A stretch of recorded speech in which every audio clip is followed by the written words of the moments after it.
ஓம் சரவண பவாய நமக.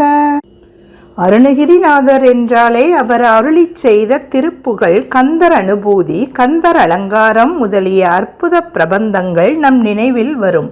தமிழ்நாட்டில் கிபி 15ஆம் நூற்றாண்டில் வாழ்ந்து முருகக் கடவுள் மீது பாடல்கள் எழுதி புகழ்பெற்ற இவர் திருவண்ணாமலையில் பிறந்தார்.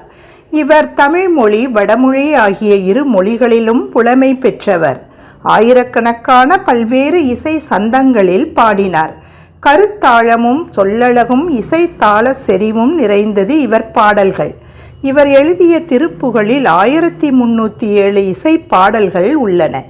அருவம் ஒரு நான்காகி உருவம் ஒரு நான்காகி அவை இரண்டும் மருவியுள உருவருவம் ஒன்றாகி முத்திரமும் வழுத்த ஒன்னா பெருவழிக்கும் அப்பாலாய் உள்ள பொருள் ஈதனவே பெரிதும் சேயோன் ஒருவனையே புகழ்ந்த அருள் அருணகிரி சேவடி போது உளத்துள் வைப்பாம்.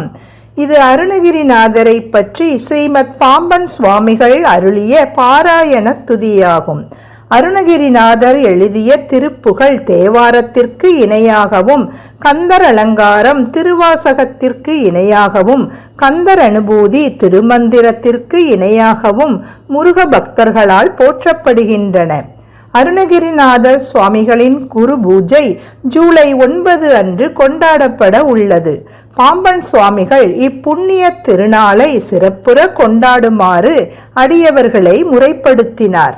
வெற்றிவேல் முருகனுக்கு அரோகரா.